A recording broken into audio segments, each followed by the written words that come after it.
Gladiatrix.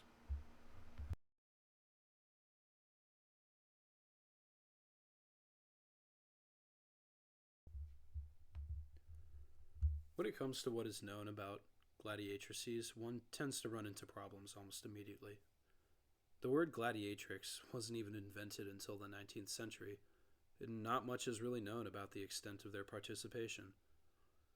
The relationship these fighters had to the greater political sphere was clearly tumultuous, one which did not bode well for the preservation.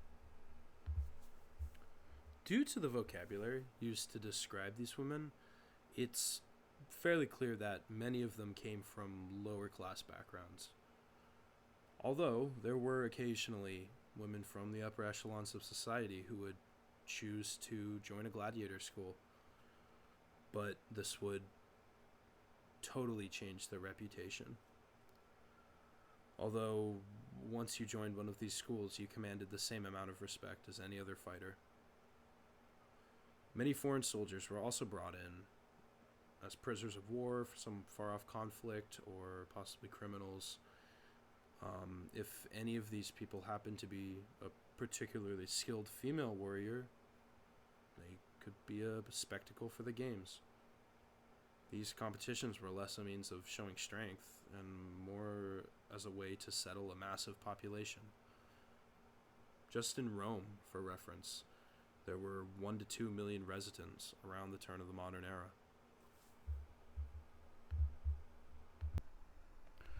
There are few examples of gladiatrices appearing in writing or in art, but the few instances that do exist are fairly helpful in understanding how a gladiatrix fit into Roman society. One of the foremost being the bronze figurine at the museum, and I'm gonna butcher the pronunciation of this, Museum für Kunst und Gewerbe in Hamburg, Germany. The image is a compelling one.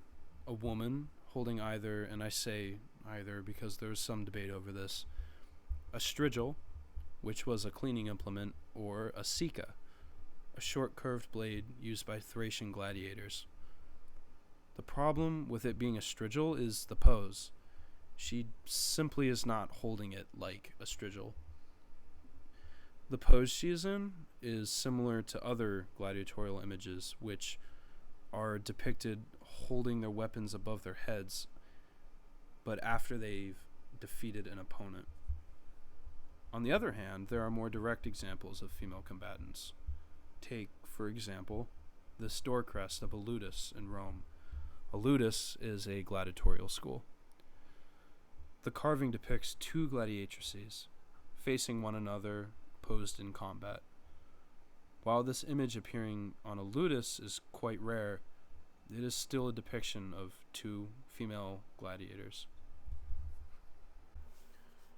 These competitions that gladiatrices participated in are a bit complex, much like sports today. It's a field for someone to demonstrate their proficiency in a certain skill set. But on the other hand, they are used as political platforms. Commodus, as most people know, participated in the games and received a lot of the same scrutiny that anyone who joins these competitions would. And like anything in history, nothing is set in stone. Leaders, opinions, laws, they all change. And certain places allowed women into the games at certain times, so really all we're left with is just the proof of their existence.